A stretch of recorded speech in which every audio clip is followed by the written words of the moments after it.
রিয়াদ ভাই যে কতটা ফ্রাস্ট্রেশনে ছিল, আল্লাহ পাক তাকে তার দিকে সহায় হয়েছিল, দারুণ খেলেছিল এবং আমার মনে হয় যে এটা স্মরণীয় হয়ে থাকতো মানুষের কাছে। লিজেন্ডারি একটা বিদায় হচ্ছে। প্রত্যেকটা প্লেয়ারেরই বোঝা উচিত বা চিন্তা করা উচিত তার রাইট টাইমটা কখন।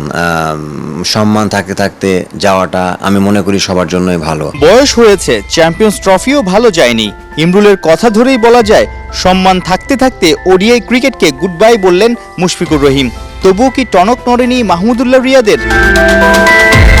ভাইরা ভাইয়ের অবসর ইস্যুতে ফেসবুকে পোস্ট করেন সাইলেন্ট কিলার। যদিও অধিকাংশ কমেন্টই রিয়াদকে নিয়েই, অর্থাৎ কবে মুশফিকের দেখানো পথে হাঁটবেন।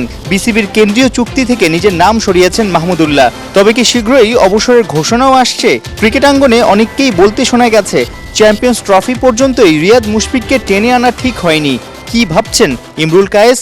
আমি চাইলে আমি আরও 2 বছর 4 বছর খেলতে পারি, কিন্তু আমি পারবো, কিন্তু কিভাবে খেলতে পারবো হুইচ ইজ ভেরি ইম্পর্টেন্ট। আমার পিক টাইমের মতো পারবো কিনা, আমি পারার মতো পারবো, এটা খুব জানা উচিত। আমি রিয়াদ ভাইয়ের সাথে বিফোর ওয়ার্ল্ড কাপ আমি যখন ওর সাথে মোহামেডান টিমে ছিলাম, আমি দেখেছিলাম রিয়াদ ভাই যে কতটা ফ্রাস্ট্রেশনে ছিল ওয়ার্ল্ড কাপে যাওয়ার জন্য। আলহামদুলিল্লাহ 23 বিশ্বকাপে কিন্তু রিয়াদ ভাই আল্লাহ পাক তাকে তার দিকে সহায় হয়েছিল এবং সে খুব সম্মানের সাথে খেলেছিল।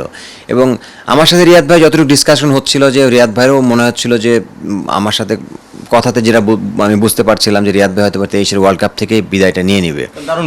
দারুণ খেলেছিল এবং আমার মনে হয় যে এটা স্মরণীয় হয়ে থাকতো মানুষের কাছে, যে মানুষও মনে করতো যে না, এটা একটা লিজেন্ডারি একটা বিদায় হচ্ছে। সো আমি জানি না, তারপরে হয়তো বা বোর্ডের সাথে ও কথা বলেছে বা সামহাও কোনো ডিসিশন হয়তো বা তার চেঞ্জ হয়েছে মেন্টালিটি, এই কারণে হয়তো বা চ্যাম্পিয়ন্স ট্রফি পর্যন্ত ক্যারি করেছে। আপনারা এই যে 15-20 বছর যারা খেলেন ঘরোয়া ক্রিকেট বা ইন্টারন্যাশনাল ক্রিকেট, খেলা ছাড়াটা কঠিন, 22 গজ ছাড়াটা খুব কঠিন। রাইট টাইমে রাইট সিদ্ধান্ত নেওয়া যায় না কেন আসলে? আরো কদিন খেলি বা আরো খেলতে চাই, কি কাজ করে ব্যাক অফ দ্য মাইন্ডে? আপনি কদিন আগে ফার্স্ট ক্লাস থেকে মাঠ থেকে দারুণ বিদায় নিয়েছেন। ম্যান টু ম্যান ভ্যারি করে। আসলে আমার কাছে মনে হয়েছিল যখন আমি বিদায় নিই, যে ফার্স্ট ক্লাস ক্রিকেটটা আমি আমার মতো খেলতে পারতেছি না, আগে যেভাবে খেলতাম। এখন আমি 5টা ম্যাচ খেললে দেখাচ্ছে 2টা ম্যাচে পারফর্ম করতেছি, 3টায় পারফর্ম করতে পারতেছি না। আমার মনে হচ্ছিল যে না, এই জায়গায় আমার থাকাটা ঠিক না। আমি আমার জায়গা থেকে সরে গেছি, আমার জায়গাটা নতুন ছেলে আসছে। 2015 ও 23 ওডিআই বিশ্বকাপে 3খানা শতক, 17 চ্যাম্পিয়ন্স ট্রফিতেও একটা। আইসিসি ইভেন্টে রিয়াদের কীর্তিগুলো জলজল করবে যুগ যুগ ধরে। সাইফুল রূপক, 71।